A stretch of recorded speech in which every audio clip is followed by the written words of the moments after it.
Welcome back to Peppo Coin Channel, everyone. Wherever you are watching from around the globe, I hope you are all having a fantastic day. We're getting back into XRP today.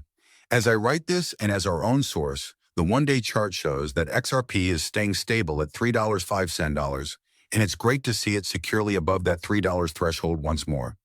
Check out Bitcoin, which is now trading at 118,000 compared to the enormous 200,000 Bitcoin they once owned. They are now down to just $200,988 Bitcoin, which is worth almost $3.4 billion. This is something I've been saying for some time.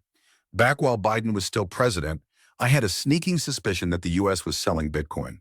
And this is something that truly gets you thinking, where did Ukraine get all of the Bitcoin they currently possess? Ukraine isn't exactly a hotspot for Bitcoin mining. So, where was that stash located? Transfers from the United States government itself, very likely behind the scenes. To be honest, I thought that kind of huge sell-off would completely destroy the price of Bitcoin. Ironically, though, the U.S. government's decision to stop holding Bitcoin appears to have increased its optimism for the cryptocurrency compared to when they did.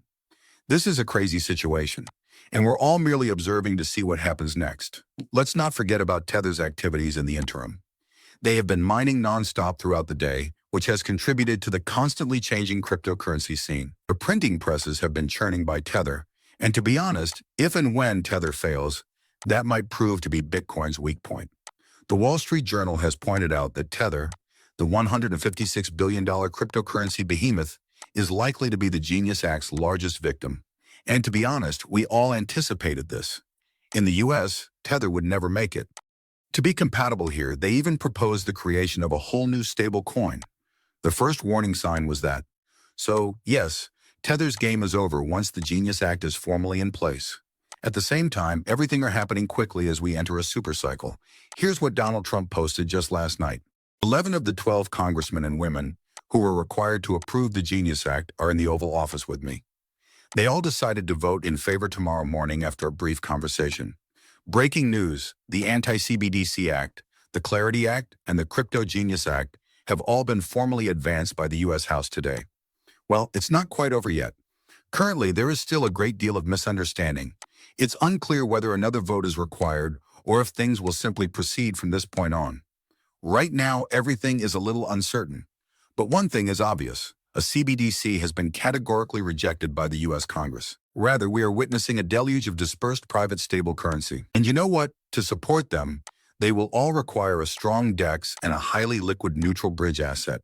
Everything is going great for our longtime friend XRP. To be honest, I felt that post perfectly captured everything, since that's precisely what I've been saying. Ultimately, a central bank-issued stablecoin is all that a CBDC is. It doesn't really relevant anymore because the U.S. government is moving toward private stable currencies as part of its digital dollar structure. You see, XRP still gains from it. All of the current events, including changes in regulations and market movements, are positioned to make XRP the bridge asset that the world will depend on. That's why I keep stating that you're in control of the future. News about XRP. Will this Thursday be the last day of Ripple versus SEC? Everyone is excited because they believe that today might be the big day. The rumors are being fueled by a secret meeting with the SEC that is taking place behind closed doors. But to be honest, I don't think it will lead to anything significant just yet. Even Mark Fogel expressed regret, but the SEC and Ripple still have appeals ongoing. This is what must occur. Before dismissing its appeal, the SEC must first take a vote. Both sides would then have to submit official documentation to have their appeals dismissed. The district court's injunction against Ripple will only take effect after that is finished. In other words, we're still waiting on this one. And to be honest, when this case does end, it will most likely be unexpectedly. The day this concludes won't be announced beforehand. We've seen those Sunshine Act sessions at the SEC come and go every time someone brings them up, and nothing actually occurs each time. I don't have any expectations for today because of this. Hey, though, I'd love to be taken by surprise and witness this resolved firsthand. Let me say something about XRP. It's unlikely that XRP will ever drop below $3 again. It's currently headed for 10 plus. You had an opportunity. Although there's always a chance, I don't think it's likely that we will briefly drop back below $3. Since the majority of the market still follows Bitcoin's lead, it all hinges on whether it maintains its upward pace. Here's the exciting part, though. At the moment, XRP is outperforming Bitcoin. Additionally, that is a clear indication that XRP is growing and forging its own course. The current movements of XRP are unquestionably more upward-oriented.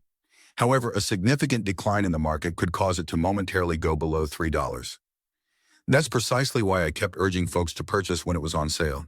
I insisted that you should start packing now since XRP won't remain at these prices indefinitely when it was trading at $2.10. Just consider this. At the moment, $1,000 buys roughly 330 XRP at $3 per. However, the same $1,000 will get you much less if XRP drops below $5. Unless they are extremely wealthy and don't care about $5, they will only have tiny quantities of XRP. If you desire at least 1,000 XRP, we're about to enter a price range where it will become a costly investment. When everyone is screaming that you need 10,000 XRP to achieve financial freedom, I think it's a terrific point because it's precisely what I've been saying all along. As I have pointed out, it will become increasingly difficult for anyone to even accumulate 1,000 XRP. If you have 1,000 XRP in the near future, you will be considered a legend, and that time is undoubtedly approaching. Simply consider it. Most individuals won't ever purchase 1,000 XRP again after it hits $10. Furthermore, the majority of individuals won't even be able to purchase one entire XRP after it reaches $100. They will only be purchasing fractions of a whole. You're fortunate to have arrived at that time for that reason. And to be honest, you're still fortunate since you can still use XRP to become a complete coiner, something that most people won't be able to do in the future. People will eventually only be able to purchase fractions of a single XRP. I keep emphasizing this because it's just noise when people say they won't survive without having tens of thousands of XRP. The value of XRP, a cryptocurrency with a high value already, is only increasing. XRP is currently making its way into business treasuries. The most recent publicly traded firm to stealthily amass it is Hyperbit. Here's what makes XRP unique, even though they're also purchasing other assets. Businesses that own XRP aren't merely speculating. They can put it to practical use. That is what makes XRP unique. It addresses actual issues, and that usefulness generates actual demand. The price of XRP will continue to rise as more businesses lock it away and demand continues to grow. And at some point, scarcity will take over.